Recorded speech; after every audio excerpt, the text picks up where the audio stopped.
Dr. Andrew Snelling earned his Ph.D. in geology from the University of Sydney in Australia. He has extensive experience in the Australian mining industry and has conducted intensive research on methods used in dating rocks. Dr. Snelling was a key contributor on the Institute for Creation Research's RATE project, which studied radioisotopes and the age of the Earth. He now serves as the Director of Research for Answers in Genesis. In this video, Rock Strata, Fossils, and the Flood, Dr. Snelling examines several compelling evidences for a global catastrophe. The existence of intercontinental sedimentary rock layers and massive fossil graveyards are just a few of the examples he brings to light.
I want to start where we ought to start. Jesus, the Creator, spoke of the days of Noah as a literal historical period in which a real man, Noah, lived.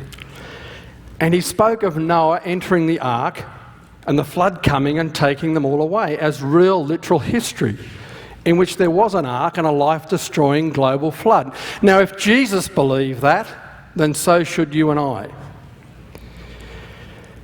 Now, when it comes to looking at the Earth's rock strata and asking about the flood and what the rocks mean in terms of the flood, we have to be honest and say the Earth and its rock strata, the rock layers, only look old because of the way they're interpreted, the assumptions that people use to interpret what we see and measure, how quickly the geological processes occur.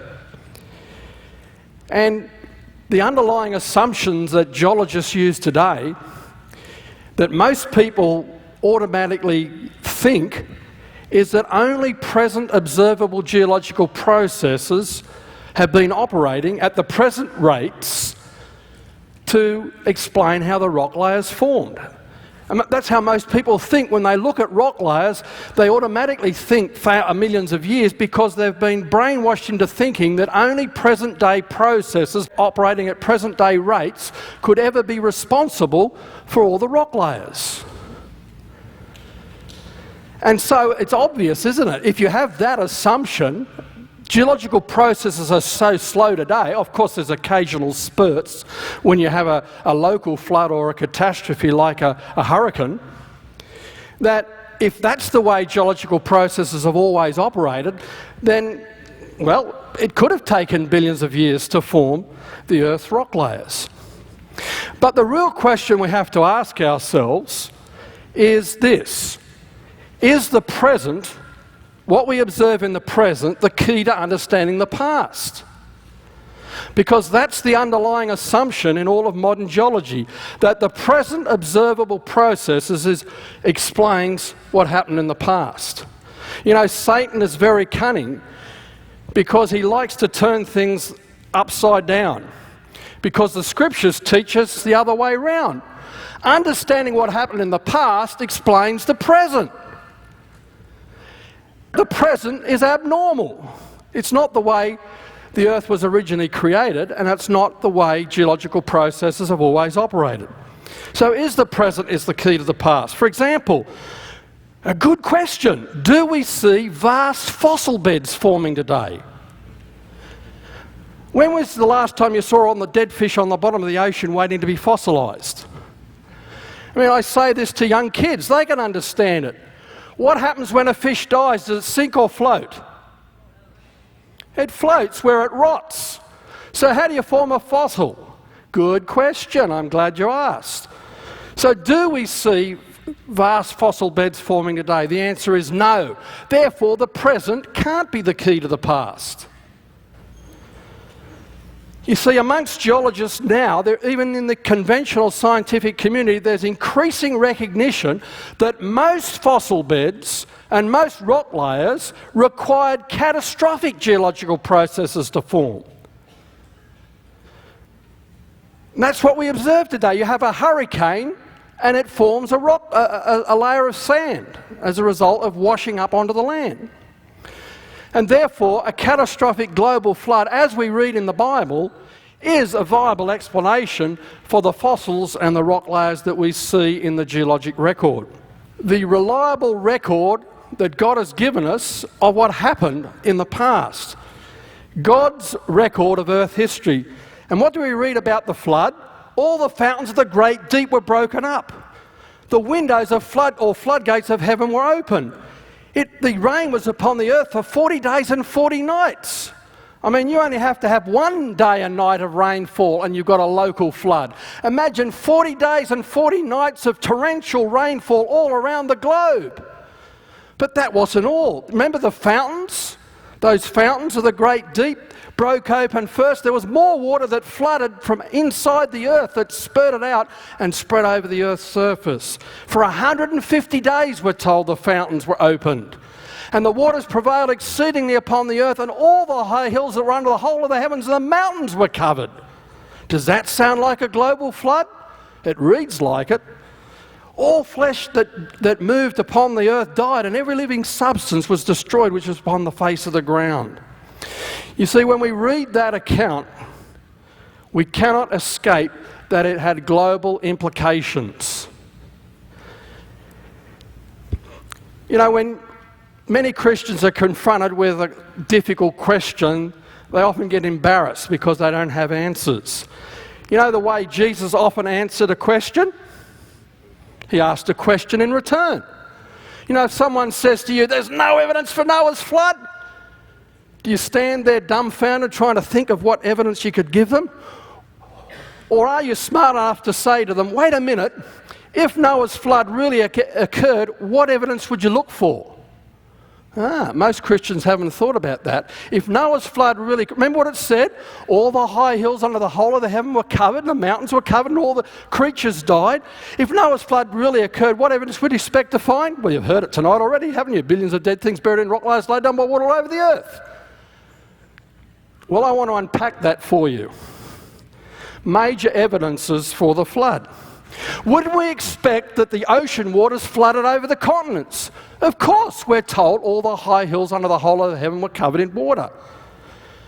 We'd expect to find that the animals and plants were rapidly buried. And that's exactly what we find.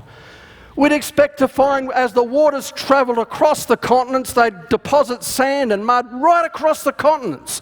So we'd expect to find widespread, rapidly deposited strata.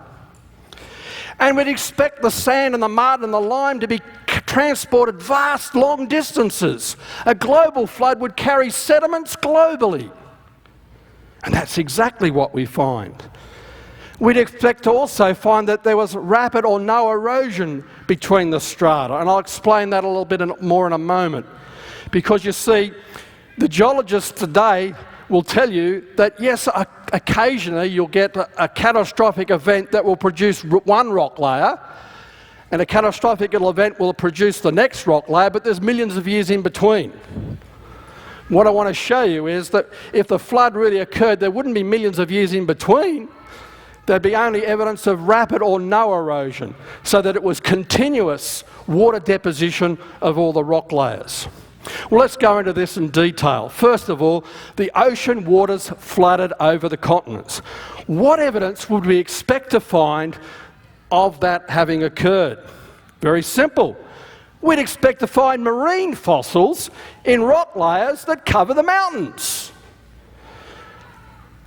My second son, last October, November, was in Nepal, in the Himalayas. And he brought me back a fossil of a seashell, a sea creature from the Himalayas. Those mountains were formed by rock layers deposited during the flood. when the waters were over the continents. We'd expect to find rapid burial of creatures and plants, and we do. We find what we call extensive fossil graveyards. Billions of creatures buried together catastrophically and exquisitely preserved. Let me give you some examples. Let's go to the Grand Canyon, which is a textbook, an icon of evolutionary geology, which is one of the reasons why we as creationists have gone to the Grand Canyon to show that the evidence declares Noah's flood. Now, each of these rock layers you see marked there, every one of those rock layers has marine fossils in them. You go to the rim of the Grand Canyon and you have marine fossils. You're over a mile above sea level. The waters flooded over the continents. Let's go halfway down and look at the red wall limestone. Now, geologists give rocks fancy names. Why do you think they call it red wall limestone? Well, it's very easy. It forms a red wall. And so there's the red wall limestone from the rim, and there's the red wall limestone from the Colorado River. Now, inside these limestone, you have these marine fossils. On your left there, you can see a crinoid or sea lily. On the right, you can see a bryozoan or a lace coral. Lots of sea creatures, all buried together, all broken up. They didn't live that way, but they were buried that way. One of the most interesting fossils in the red wall limestone is this creature called a nautiloid. You're all familiar with the modern nautilus, which is a coiled shellfish that has a tube that sucks in water. In fact, you can see that in this critter. In the middle there, you can see the remains of a tube. He sucked in water and squirted it out. It was like a jet engine. In fact, that's where engineers got the idea for a jet engine. Had a head like a squid, and he propelled himself through the water.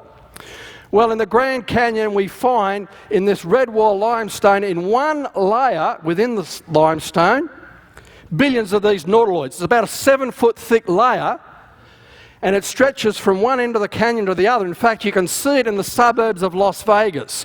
This fossil bed, limestone full of these nautiloid fossils, billions of them. They're in a 2-metre thick bed, all mixed up with crinoids, corals, brachiopods, gastropods, which are marine snails and clams, and these lace corals. The bed covers an area of 30,000 square kilometres. It represents a mass kill and burial event of an entire living population. Within hours, a gravity-driven sediment flow travelling at 5 metres per second. 5 metres per second. It's about 12 miles an hour, 10 to 12 miles per hour. And that whole bed of nautiloids, those nautiloids were buried. It was a living population, all different size nautiloids, all buried together, and many of their shells are facing in the same direction. They were all travelling with the water currents, and they were overwhelmed. They were nailed by this sediment flow. So that's an example of an extensive fossil graveyard, right there in the middle of the Grand Canyon rock sequence. Other examples, we can go to France and we find hundreds of thousands of marine creatures buried with amphibians, spiders, scorpions, millipedes, insects and reptiles. Notice that? Marine creatures with spiders. Where do spiders live? Normally on the land. You know, people get this idea that you only find marine fossils in this layer and land creatures in this layer. No, you often find them mixed together. Well, that's not the way they lived, is it? You don't find marine creatures living with spiders up on the land. So we can't say that this is where these creatures live, but what can we say? This is where they're buried, because we find them buried together in these rock layers. They were catastrophically buried by a catastrophe that affected both the land and the ocean at the same time.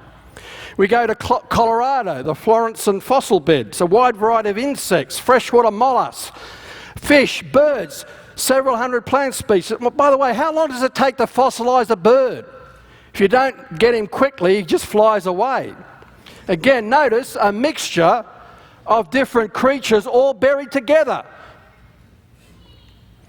And here's some example. Here's a fish from this Colorado fossil bed. A bee. I mean, look at the exquisite detail. You can see the venation in the wings. You have to bury him catastrophically, burying him with birds and blossoms. Exquisite detail. It had to be catastrophic burial and preservation. Another example, in Wyoming, in the Green River Shales, alligator, fish of many varieties, even up to 6 feet long, buried with birds, turtles, mammals, clams, crustaceans, many varieties of insects and palm leaves. Again, a mixture of land and water-dwelling creatures. And one of my favourites from my own country, thousands of marine creatures, corals, lace corals, bryozoans, mollusks or clams, buried with a toothed whale and a marsupial possum in Fossil Bluff on the northwest coast of Tasmania, our island state. And here's Fossil Bluff. It's about 80 feet high and it's a sandy limestone. And at the base of the cliff we find this jumbled mass of broken clam shells with you can see pebbles in there. And they're all broken up and smashed. In fact, in some places you can see boulders the size of houses and cars. It was catastrophic water action that smashed up all these creatures and buried them together. And here in the museum in Hobart, the capital city of the state, we see the remains of the toothed whale. And here's the remains of the marsupial possum. Now again, think about it, because most people don't think, by the way. Asking intelligent questions. When was the last time you saw a whale and a possum living together? Why do I ask that question? Because conventional geologists look at these fossil beds and interpret them as past living environments and habitats, don't they? But when you look at a rock bed, do you see all the palm trees growing and the sandy beaches of the environment that was supposed to be there? No, you see a rock layer with dead things in it. That's all you see. So when was the last time you saw possums and whales living together? No. Again, well, all we can say, this is where they are buried together. Well, how did they get buried together? What would cause a whale to be buried with a possum? A whale lives out in the deep ocean, so it had to be something that affected both the deep ocean and the land at the same time. Get the picture? It had to be a catastrophic global flood that affected both the deep ocean and the land. Isn't that the kind of evidence we'd expect to find? Of course it is, and we find it. Here's another example. This will blow your minds. Trillions of microscopic marine creatures plus large coiled shells called ammonites and other marine creatures. In fact, we even find a dinosaur fossil in the chalk beds. And I'll show you an example in a moment. Think about another fossil deposit we find all around the world. Trillions of tons of buried vegetation in the world's coal beds, found on almost every continent. Even Antarctica, they have coal beds. Here's from the chalk of England. Here's this large coiled shellfish, an ammonite. That example there is about 2 feet across. In the Netherlands, they actually found a dinosaur fossil in the chalk beds. But what is the chalk mainly made up of? Microscopic, tiny shellfish. That's under the microscope. And the geologists say it was shellfish by shellfish that died and sank to the bottom of the ocean. Over thousands and thousands and thousands of years it took to lay inch by inch by inch. Well, how long did the ammonite fossil have to sit there waiting to be buried? Or the dinosaur? It had to be catastrophic. All these critters, there were huge algal blooms, these blooms on the ocean during the flood because of all the chemicals that were in the water. They proliferated and whoosh, they died out and they buried these other creatures with them catastrophically. Look at the exquisite preservation of this fossil fish. Its eye sockets, its fins. As I said before, when was the last time you saw the dead fish on the bottom of the ocean waiting to be fossilised? They float where they rot, By the time they get buried, they don't look like that. There's a trilobite. It gets its name. It has 3 lobes, trilobite. It has a tail section, a mid-section and a head section. Notice up on your left there you can see it has 2 eyes. I tell you, this trilobite is very well designed. Its lens systems are preserved for us because they're made of the mineral that makes up limestone, and they've been fossilised and preserved for us in exquisite detail. This is one of my favourite fossils, Morsanites sprigii. It comes from outback South Australia. Figured out what it is, by the way? That's a fossilised jellyfish. Now you know what happens to a jellyfish when it gets washed up on the beach. The sun shines on it, it's just jelly, so it melts. If the wind and the waves crash on the beach, it gets broken up. That's why the geologist who found these fossils, and he found hundreds of them over 400 square miles in outback South Australia, he concluded that they all formed in less than a day. He's absolutely right. Less than a day. Beautiful preservation. Hundreds and hundreds of these jellyfish fossils. By the way, one fish here didn't get time to finish his breakfast before the 2 of them were buried and fossilised. Could that have been a slow and gradual process? Absolutely not. And I love this because it comes from, it's a photograph on the frontispiece of a textbook on vertebrate fossils and evolution. You know, when this photograph was published in the journal Nature, one of the world's leading scientific journals, comes out weekly, the editor put under the caption, "Time freeze frame." What did he mean? Why? Well, that's an ichthyosaur, a mother ichthyosaur, and she's 6 feet long. So she's not small, she's very large. An ichthyosaur was a marine reptile, so it's not a fish, it's actually a marine reptile. Now notice something interesting. Can you see a protrusion underneath her tail? That's a baby ichthyosaur. 1 minute mother was giving birth to a baby, next minute buried and fossilised. She didn't even get time to escape before tons of sand and mud went whoosh. She was buried alive. No wonder the editor of Nature had to be honest and said that this was a time freeze frame. Catastrophic burial, exquisite fossil preservation. The fossil record has abundant examples. We don't have to be embarrassed to talk to people about a global catastrophic flood. What other evidence would we look for? We'd expect to find widespread, rapidly deposited strata or rock layers. And what do we find? We find rock layers that can be traced all the way across continents and even between continents. Why should we be surprised that the evidence in God's world agrees with exactly what we read in God's Word? We also find physical features in these widespread rock layers that indicate they were rapidly deposited. Let me give you some examples. The Coconino sandstone, the Redwall limestone, the Tapete sandstone, 3 rock layers in the Grand Canyon. Here they are in real life. The Coconino sandstone is that creamy coloured sandstone in the rim. We've met the Redwall limestone halfway down, and the Tapete sandstone is that little cliff down the bottom. And what do we find? We find that these 3 rock units belong to 5 sequences of strata or rock layers that can be traced right across North America, right across the country. Let me give you an example.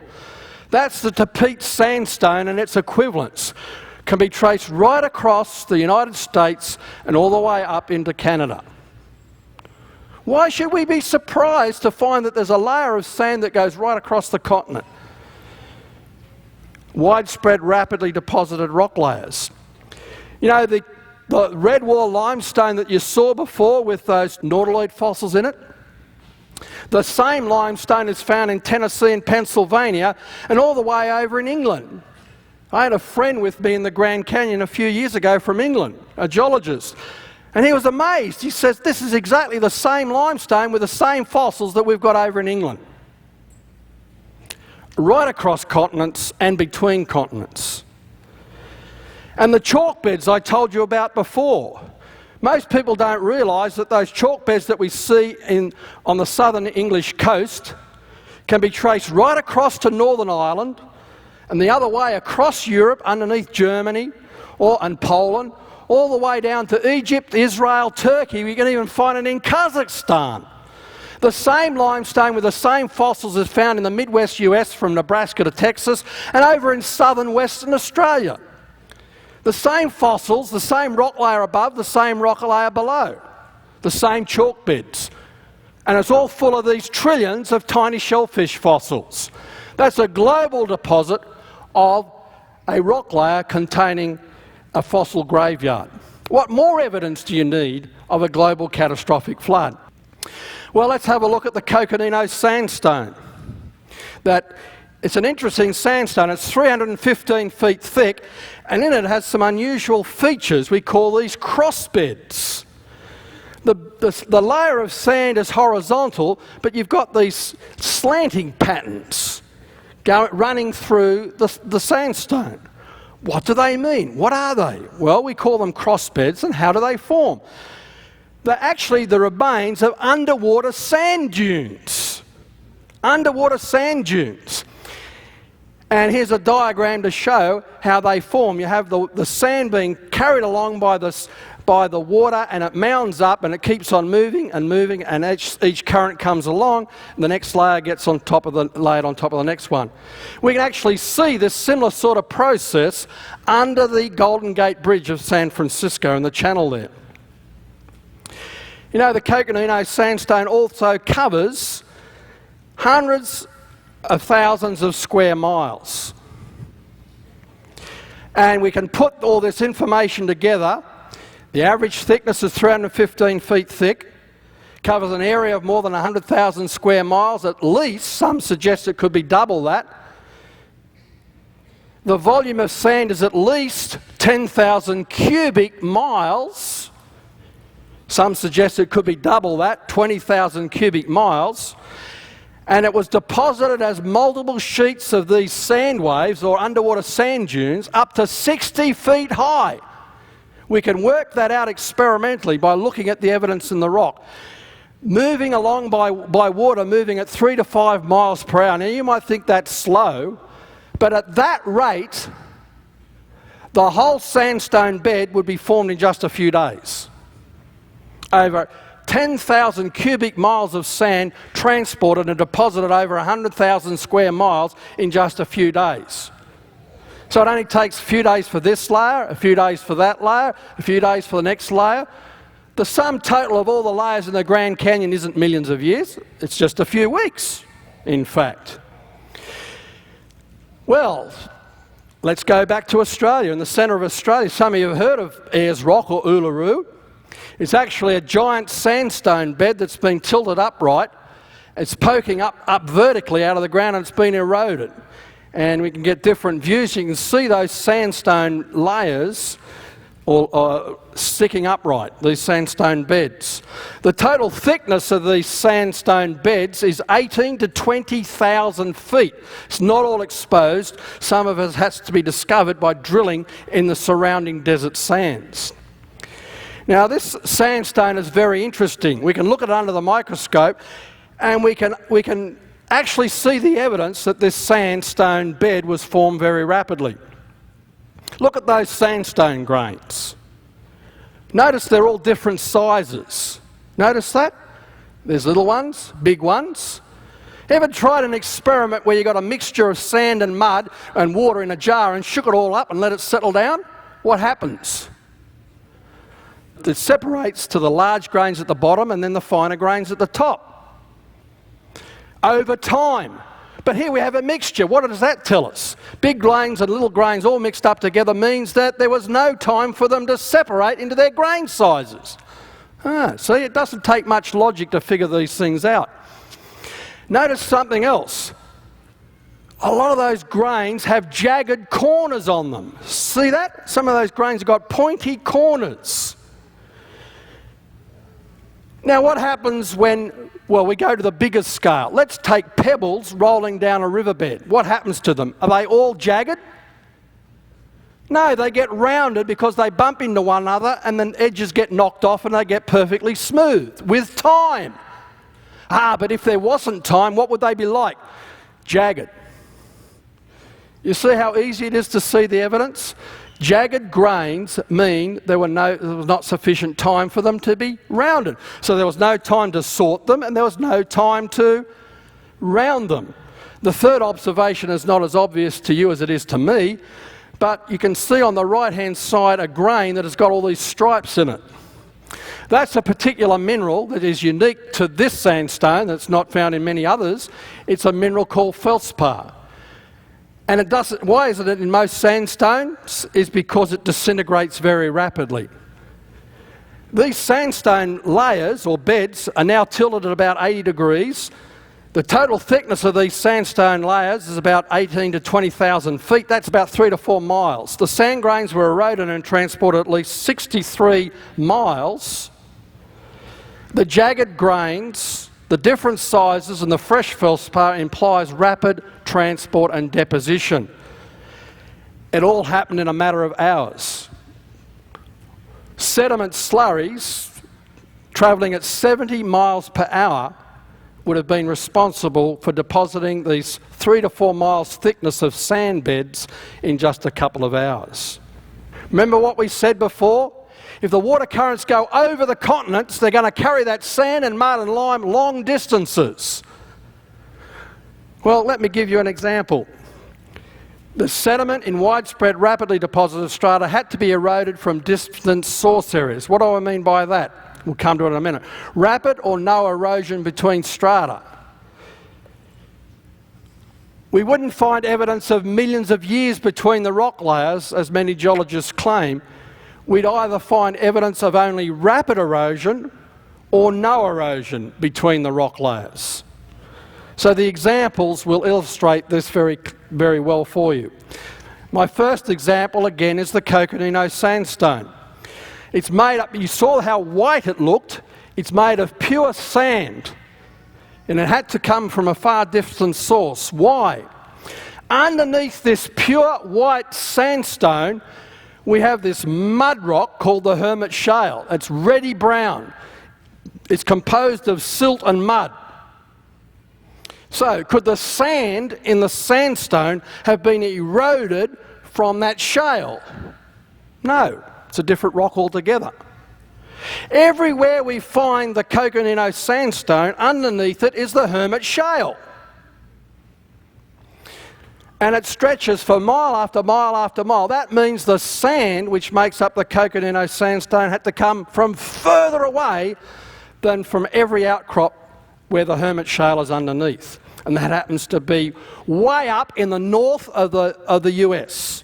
So it had to come all the way from the north of the US down to the Grand Canyon area, a long distance of sediment transport. I'll give you another interesting example.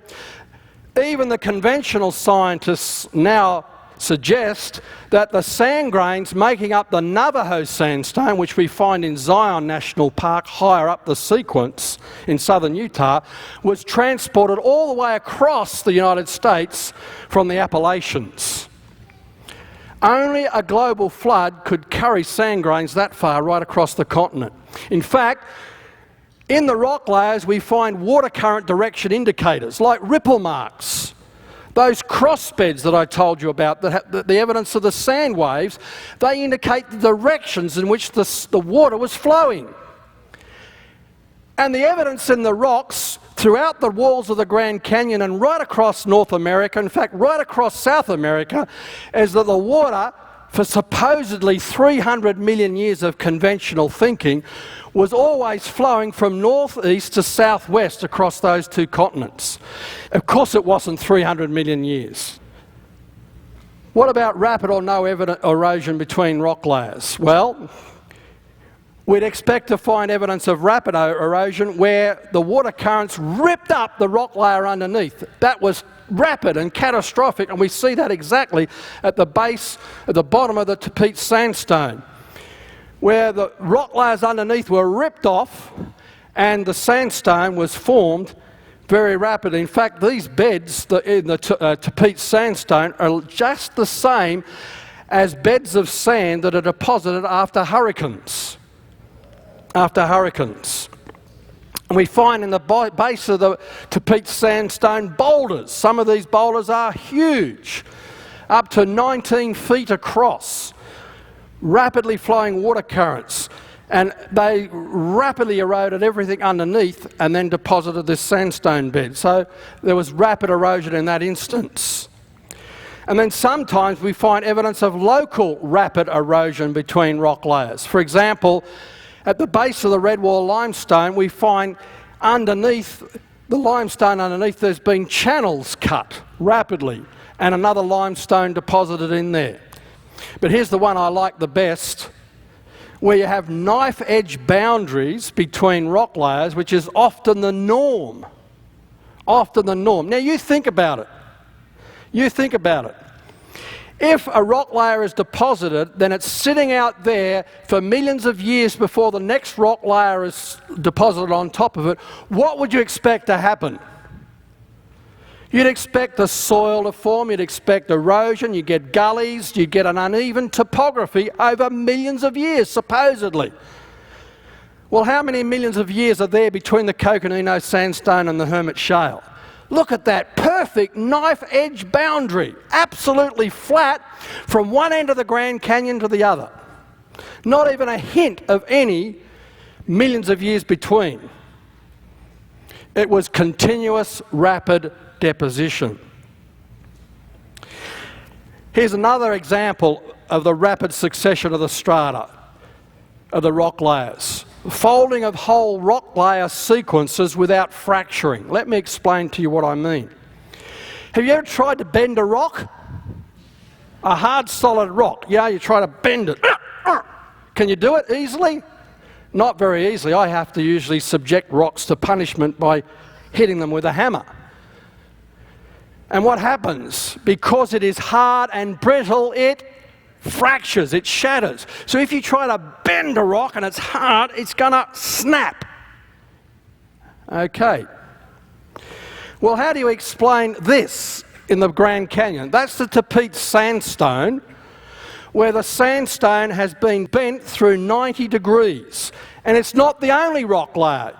You can go up another side canyon from the Colorado River, you can see the Redwall limestone, the Muave limestone, all the rock layers above are all bent in the same 90-degree angle. Now, do you see any fracturing there? You go up nice and close and it's actually smooth. The bend is nice and smooth. Now, how would you bend a rock like that? Well, the scientists, the conventional scientists, oh, it's so simple. You bury it down deep enough under the pressure and heat. The heat and the pressure will cause it to bend slowly. Well, what they forget to tell you is that the heat and pressure will also metamorphose the sandstone and turn it into another rock. So when we look at that, do we see a rock that's been affected by heat and pressure? Absolutely not. It's the same sandstone as everywhere else in the Grand Canyon. So, how would you bend a sandstone? When it's still soft, when it's still wet, just after it's been deposited. You'd bend it because it's still wet and it's still plastic. It's like having clay, modelling clay, before it dries out. It's still soft and plastic and you can bend it. Okay? So now you understand how that would form. But here's the problem. Not for you and me, but for the conventional geologist with his millions of years. Why? Because the whole rock sequence making up the walls of the Grand Canyon was supposedly laid down over 300 million years. After 300 million years, the Tapete sandstone was down the bottom of over 4,000 feet of other rock layers. And then 480 million years after the Tapete sandstone was buried, the earth movements caused that bending. Well, do you think that the Tapete sandstone would be still soft and plastic after 480 million years buried under 4,000 feet of strata? No. He's got a real problem. Let's put it like this. The Tapete sandstone was supposedly deposited 550 million years ago Other rock layers were laid on top to the rim of the Grand Canyon over 300 million years, so that 250 million years ago the last rock layer was deposited. And then 70 million years ago, 480 million years after the Tapete sandstone was deposited, we had this bending, this earth movement that pushed up the rock layers and bent them. But the Tapete sandstone is folded as though it is still soft from being deposited 480 million years earlier. What does that tell us? The 480 million years never existed. Well, one last example. Polystrate fossils. That is, fossils which require multiple rock layers to bury them. Poly means many, straight means layers. Many layers, fossils. That means fossils that go up through many layers. And the best way to show you is to give you examples. Here, from Newcastle, just north of Sydney, on the east coast of Australia, you can see on the left there a photograph of two coal seams, two coal beds. On the right is a cartoon diagram with labels on it to help you understand what you see. Sitting on top of the bottom coal bed, you see two tree stumps. In fact, you can see another tree stumps on the horizon poking up through the top coal bed. When these fossils were first found, 100 years ago this year in fact, these tree stumps went all the way from the bottom coal bed right up through the top coal bed. In between are four layers of volcanic ash. By the way, the geologists say the coal beds were formed slowly in a swamp. These trees happen to be pine trees that can't grow in swamps. And they're trees that don't have any roots on them. The roots have been broken off. Sounds a bit to me like what happened at Mount St Helens. And in fact, this is a perfect example of exactly what you'd expect to find on the bottom of Spirit Lake at Mount St Helens.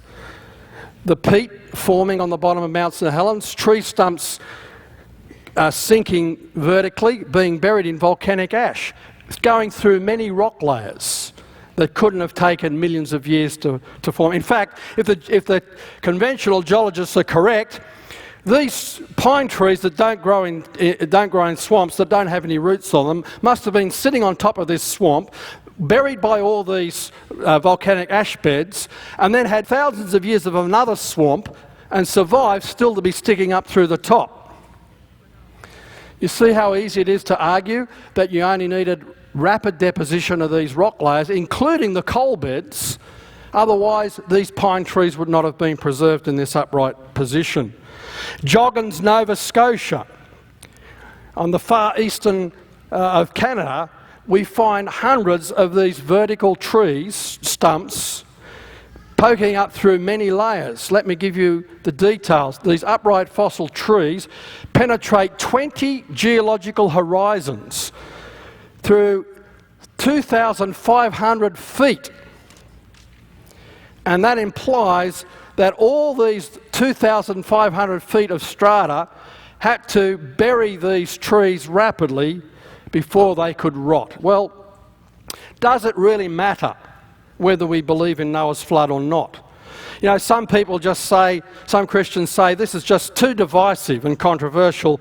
Let's just concentrate on presenting the gospel message. But remember, Jesus said, "For had ye believed Moses, you would have believed me, for he wrote of me. But if ye believe not his writings, how shall you believe my words?" And Jesus, we said before, referred to Noah. He referred to the flood. And Jesus said, if you don't believe what Moses wrote about the flood, how are you going to believe what I'm telling you? We need to remind you again that there was no bloodshed and death of soulish or nephesh life prior to the fall. Adam and Eve weren't walking in a garden that was full of dinosaur fossils underneath their feet. God saw everything that he'd made, and behold, it was very good. How does God measure goodness? Jesus said there's none good but God. God's creation was perfect. There was no death or evidence of death, suffering or violence in the Garden of Eden when Adam and Eve walked in it before the fall and the curse. And they were all vegetarians to begin with. I'm just giving you a revision, aren't I? You're revising your knowledge of Genesis. And the fall affected the whole creation. You'll see where I'm leading in a moment. We're told that the whole creation groaneth and travaileth in pain together until now. It's been subjected because of man's rebellion and the curse that followed. What is the implication of what Genesis is teaching us here? The implication is that if there was no death of soulish or soul-bearing creatures, no bloodshed before the fall, then there could have been no fossils formed before the fall, and thus no fossils in the ground prior to the creation of Adam and Eve. But of course, evolutionary geology insists that there were countless fossils buried in rock layers formed over millions and millions, in fact at least 500 million years before man supposedly arrived. We've got two diametrically opposed belief systems here. You see, that's why the evidence matters. That's why understanding the geological evidence that teaches that Noah's flood really did occur. Because whose view is correct? That of God the Creator who was there, who has told us what he did, confirmed by the testimony of Jesus Christ, or that of the fallible scientists who were not there? You see, as I close, if the biblical record is literally correct, then most of the fossils formed during the flood, and there never were 500 million years, and the earth is therefore young, just as the Bible teaches. Thank you.